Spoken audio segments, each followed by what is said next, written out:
यह कहानी है एक ऐसे योद्धा की जिसने अपनी आत्मा को अपने देश के लिए बलिदान कर दिया।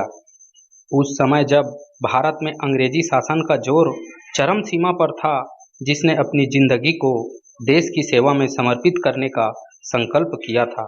उसका नाम था साथियों, शहीद भगत सिंह जी, जिसने अपने क्रांतिकारी आंदोलन के जरिए एक नए भारत की आधारशिला रखने का सपना देखा था।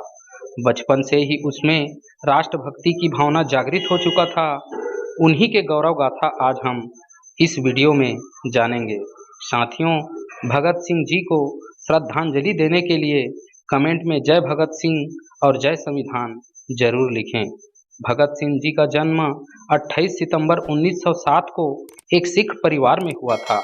भगत सिंह जी का जन्म तब हुआ जब भारत अंग्रेजी शासन के अधीन था। भारत में अंग्रेजों का अत्याचार जोरों पर था। वैसे वक्त में ही उनका जन्म हुआ था।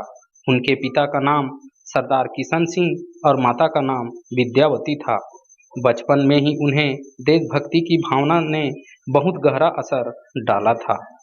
जब वह छोटे थे तब से ही उनके दादा ने उन्हें गुरु गोविंद सिंह जी की कहानियां सुनाया करते थे और बचपन से ही देश प्रेम की भावना जाग चुका था। सन 1920 में जब 12 साल के भगत सिंह ने गांधी जी के आंदोलन में भाग लेने का निर्णय लिया तो उनके माता पिता को उनकी बहादुरी पर गर्व हुआ। भगत सिंह ने गांधी के साथ जुड़कर भारत को स्वतंत्रता दिलाने के लिए अपना समर्थन दिखाया। जब जलियांवाला बाग हत्याकांड हुआ, निहत्थों पर गोलियों की बौछार हुई, मासूमों को मार गिराया गया। इनके पश्चात काकोरी कांड में 4 क्रांतिकारियों को फांसी तथा 16 लोगों को कारावास की सजा और साइमन कमीशन में लाला लाजपत राय जी की लाठीचार्ज से मृत्यु से भगत सिंह जी टूट गए। तभी साथियों, समय के साथ उनका रुझान बदला। उन्होंने अहिंसा के सिद्धांतों को छोड़कर बगावत में भाग लेने का निर्णय किया। तभी 1928 को हिंदुस्तान रिपब्लिकन एसोसिएशन संगठन बनाकर लाला लाजपत राय जी की मौत का बदला लेने के लिए पुलिस सुपरिटेंडेंट स्कॉट को लाहौर में पुलिस कोतवाली के सामने चंद्रशेखर जी, राजगुरु जी और भगत सिंह जी ने मार गिराया। साथियों, देश के नौजवानों को जगाने के लिए 8 अप्रैल 1929 को भगत सिंह और बटुकेश्वर दत्त जी मिलकर असेंबली में बम फेंके, लेकिन इसमें साथियों लोगों को क्षति पहुंचाना नहीं था, जबकि अंग्रेजों तक अपनी बात पहुंचाना था। उनका आंदोलन बड़ा था, जिसके कारण उन्हें गिरफ्तारी का सामना करना पड़ा। इनके बावजूद उन्होंने अपनी बात रखी और लोगों को जागरूक किया कि यह अंधविश्वास दूर किया जाना चाहिए। साथियों, भगत सिंह जी 2 सालों तक जेल में रहे। जेल में रहने के दौरान 64 दिनों तक भूख हड़ताल भी किए, जिसमें यतीन्द्रनाथ जी की मृत्यु भी हो गई। ऐसे ही वीर योद्धा ने आज़ादी की आस नहीं छोड़ी। साथियों, वे सच्चे देशभक्त के साथ साथ एक अच्छे लेखक भी थे।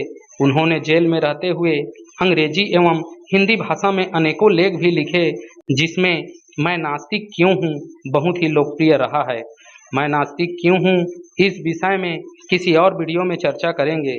फिर आई उस दिन की बात जब भगत सिंह, राजगुरु और सुखदेव ने जलियांवाला बाग में हुई निरंतर अंधाधुंध गोलीबारी के बावजूद भी अपने आत्मा को देश के लिए कुर्बान कर दिए।